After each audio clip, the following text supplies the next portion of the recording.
বন্ধুরা, আমেরিকার পেন্টাগনের নাম শুনলে একসময় সারা বিশ্ব ভয়ে কাঁপত। কিন্তু পশ্চিমাদের সেই মিথ্যা পেন্টাগনের অহংকারের দিন শেষ হয়ে আসছে।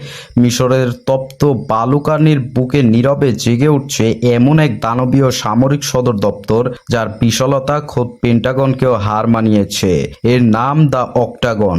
যুগ যুগ ধরে ইসরায়েল এবং তাদের পশ্চিমা মদতদাতারা গ্রেটার ইসরায়েল বা বৃহত্তর ইসরায়েল করার যে নোংরা স্বপ্ন দেখছে, তাদের এই কাল্পনিক মানচিত্রে মিশরের সিনাই উপত্যকা থেকে শুরু করে পুরো মধ্যপ্রাচ্য গিলে খাওয়ার এক ষড়যন্ত্র রয়েছে। কিন্তু বন্ধুরা, মিশর কি চুপ করে বসে আছে এসব দেখেও? একদমই নয়।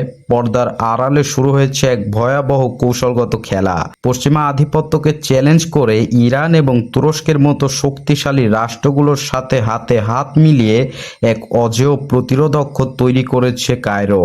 আর এই নতুন সমীকরণের সবচেয়ে বড় চমক হচ্ছে ফিলিস্তিনের স্বাধীনতাকামী গোষ্ঠী হামাস।